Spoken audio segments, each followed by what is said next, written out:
ناموں کا علم اور خوابوں کا علم اس عاجز اور فقیر کے خیال میں ہمارے زمانے کے علماء سے چھن گیا ہے، نہیں جانتے۔ ایک نام رکھنا نہیں جانتے، غلط نام اکثر تجویز کرتے جو قابل نظر ہوتا ہے، اور دوسرے خوابوں کی تعبیر ایک علیحدہ کائنات ہے، ایک علیحدہ من ورائے ھذا العالم ایک عالم ہے، اس میں ڈوبنا پڑتا ہے۔ کچھ ایک قطرہ، ایک چمک، اس میں سے اللہ تعالیٰ نے اس عاجز اور فقیر کو دیا ہے۔ ایک آدمی میرے ساتھ یہاں صبح صبح میں ٹہلتا تھا، گیٹ سے وہاں دارالحدیث تک اور گھر تک، ایسا آئی ایم واکنگ۔ تو ایک محلے کا لڑکا ہے، وہ میرے ساتھ ٹہلنے لگا، کہتے میں نے خواب دیکھا ہے۔ خواب سنا ہے؟ کس نے دیکھا ہے؟ میں نے کب دیکھا ہے؟ 1 مہینہ ہو گیا۔ میں نے کہا سوچ لو۔ اس نے کہا جی دیکھا ہے۔ کیا تعبیر ہے؟ میں نے گریبان سے پکڑا، میں نے کہا تعبیر یہ ہے کہ آپ کے پاس مدرسے کے پیسے ہیں۔ اچھا ہاں، میں امریکہ گیا تھا، وہاں آپ کا ایک دوست نے دیے، ابھی لا رہا ہوں۔ گھر گیا 50,000 روپے لے آیا۔ اللہ اکبر، زبردست رڈار ہے آپ کے پاس۔ میں نے کہا اتنا رڈار تو ہے کہ آپ سے وصول کر لوں۔ ایک اور تماشا و عجوبہ، ایک نیا لڑکا فجر میں وہ پلر کے ساتھ بیٹھتا تھا، دفتر کے سامنے سے کبھی موڈ میں ہوتا ہوں دیکھ لیتا ہوں، 1 دن 2 دن 3 دن 4 دن۔ ایک دن میں نے منصور کو کہا ارے یہ لڑکا نیا آ رہا ہے، پوچھ لو مکان کسی نے خریدا یا نیا آدمی آیا ہے یا مہمان ہے، کوئی کام نہ ہو، یا تو لوگ سیدھے نہیں آ سکتے۔ انہوں نے کہا میں بہت دور سے آتا ہوں، حضرت سے کام ہے، لیکن مجھے کہا گیا کہ فجر میں بہت موڈ میں ہوتا ہے، خاص کر جب خود پڑھا لے، اور فجر میں جانا ہوگا، جس دن صفت جمال برسے گی تیرا کام ہو جائے۔ بلا لیا، چائے وائے خیر ناشتہ کرایا۔ میں نے کہا بتاؤ کیا کام ہے؟ کہا ایک خواب دیکھا ہے۔ خواب سنا ہے؟ میں نے کہا یہ خواب تو نے نہیں دیکھا ہے، یہ تو گھر والی نے دیکھا ہے۔ کہنے لگا ہاں انہوں نے دیکھا ہے۔ میں نے کہا اس سے سمجھ لو،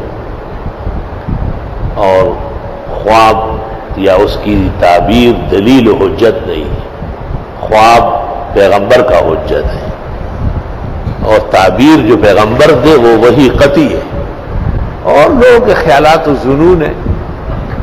ہم اکثر تعبیر دیتے لیکن گنجائش ہوتی ہے غلطی کی۔ ایک تقریر کی میں نے، پھر ایک اور تقریر کی کہ آپ کو تدبیر بتاتا ہوں، اور تدبیر اعلیٰ ہے تعبیر سے۔ تدبیر سے کام ہو جائے گا، تعبیر میں مت پڑو، پریشان ہو جاؤ۔ اس نے کہا میں 1 مہینے سے آ رہا ہوں، انتظار کر رہا ہوں، تعبیر کے لیے آیا ہوں، تدبیر کے لیے نہیں آیا ہوں۔ میں نے پھر ایک تقریر کی، وہ سب لوگ بیٹھے ہوئے ناشتہ کیے ہوئے، سب ساتھی کہہ رہے اللہ خیر کرے۔ میں نے کہا اس خواب کی تعبیر یہ ہے کہ تعبیر دینے خواب دیکھنے والی کا شادی سے پہلے 2 بچے ہوئے ہیں بغیر شادی کے، ایک مارا گیا ہے اور دوسرا زندہ ہے، اور اس کی عمر 10 سال اور 8 سال کے آس پاس ہے۔ اس نے کہا یہ کیا کہہ رہے ہیں آپ؟ میں نے کہا بہت سوچ سمجھ کے تعبیر کی جڑوں کو پہنچ گئی، اور سارا جو ہے لتاڑ کے رکھ کے بتا رہا ہوں۔ میں نے کہا ایسا کرو کہ گھر والی سے پوچھو، لیکن اردو بولو گے، میمنی نہیں بولو گے، کیونکہ میں سمجھ نہیں رہا ہوں۔ ان سے پوچھا، انہوں نے تصدیق کی۔ میں یخش میں تنویج مانا تپوس مکوا جان تب غم جوڑ دی۔ اصل بات یہ تھی کہ وہ لڑکی پہلے آغا خانی تھی، اصل میں اللہ تعالیٰ نے اس کو ایمان کی توفیق دی، پھر اس کے نکاح میں آئی۔ تو پہلے زمانے کفر، اس میں سب چیزیں ہو سکتی ہیں۔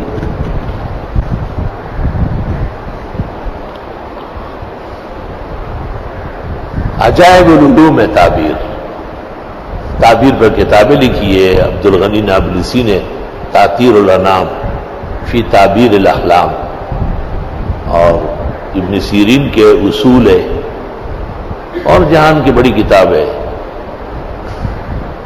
ہم جیل میں تھے، کراچی بدر کیے گئے تھے شیعہ سنی جھگڑے میں، میں اور شیخ الحدیث و تفسیر مولانا اسفندیار خان اور فخر المحدثین صدر الوفاق مولانا سلیم اللہ خان اور ہمارے استاد فقیہ النفس اپنے زمانے کے عالمگیر بادشاہ مفتی احمد الرحمان سے، اور ایک وہاں فاروقیہ کے پاس معاویہ غزنوی تھا سیرت کمیٹی کا صدر، ادھر سے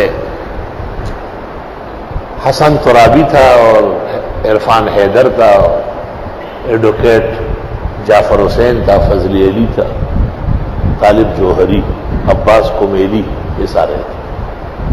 ان کو علیحدہ رکھا تھا، ہم علیحدہ تھے، حال ایک تھا، باہر میدان بھی ایک تھا، کمرے علیحدہ علیحدہ تھے۔ وہاں یہ طریقہ تھا کہ ایک ہفتے کو آرڈر آتا تھا کہ ایک ہفتے کے لیے یہ لوگ نظر بند ہیں، تو ایک دو دن ابھی ختم ہو جاتے تو آدمی انتظار میں کہ اب جائیں گے، پھر آرڈر آ جاتا تھا کہ نہیں ایک ہفتہ اور ایک ہفتہ اور، اس طرح 45 دن تقریباً پورے ہو گئے۔ وظائف کرتے تھے علماء، کیسے خواہ بند پڑے، باہر چلے جائیں، کام ہو۔ ایک دن میں نے خواب دیکھا اور میں نے ناشتے میں بزرگوں کو اطلاع کر دی کہ رہائی ہو چکی ہے، اور آج یا کل انشاءاللہ تعالیٰ اس غم و اندوہ سے نکل جائیں گے۔ سب بڑے خوش ہوئے، اور مجھے کہا کیا دیکھا ہے خواب؟ میں نے کہا خواب آپ جانتے نہیں ہیں تو اس کے رنگ ڈھنگ سے آپ ڈر جائیں گے، اور لیکن میں کہتا ہوں کہ میں نے جو خواب دیکھے اس کی تعبیر رہائی ہے، اور رہائی یا ہو چکی ہے یا آج ہونے والی ہے۔ بڑے علماء ہیں، بزرگ ہیں میرے، مجھے مجبور کیا کہ آپ نے کیا دیکھا ہے؟ میں نے کہا میں نے اپنے اس کمرے کے سامنے جس میں آپ اور ہم سب ہیں دیکھا ہے کہ گدھا بندھا ہوا ہے۔ او شور مچا دیا، لا حول ولا قوت الا باللہ۔ میں نے کہا جتنا آپ شور کرے اتنا اور کرے، مگر تعبیر پر میں اٹل ہوں، اس میں آپ میرے ساتھ شریک نہیں ہیں۔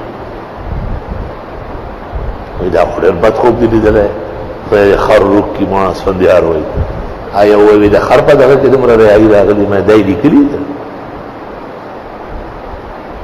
خیر جی خوب ہنس رہے، کمرے میں جا رہے ہو، لوٹ پوٹ ہو رہے، وہی بولو مولانا خوب لی دے خشا خوب بھی لی دے رہے، ہلے ملے زمین کمروں کے خر لی دے رہے۔ میں آہستہ آہستہ سے ٹہلتے ہوئے، ایک ڈی ایس پی تھا ادریس، وہ آ رہا تھا، مجھے کہا السلام علیکم خیریت؟ میں نے کہا بات سنو، کیسے آئے ہو؟ کیوں جیل نہیں آ؟ میں نے کہا تم ویسے تھوڑی آتے ہو، کوئی آرڈر لاتے ہو، رہائی ہوئی یا نہیں؟ کہ یار میرا بستر گول کرانے کے چکر میں ہو گئے، علماء سب سن رہا ہے، ہم نے کون سے ڈنڈورے پیٹنے اور اخبار میں دینا ہے،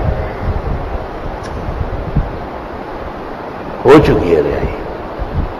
میں نے کہا پھر ایسی اپنا عزت، حکومت سندھ اپنی عزت رکھنے کے لیے آپ لوگوں کو کچھ شرائط و آداب کے پابند کرنا چاہتی ہے، اور رہائی اس طرح ہوئی کہ قاری سعید الرحمان راول پنڈی والے نے جنرل ضیاء سے ملاقات کی اور جنرل صاحب کو شکایت کی کہ صف اول کے علماء کو ناحق گرفتار کیا D M L A Afzal Khan.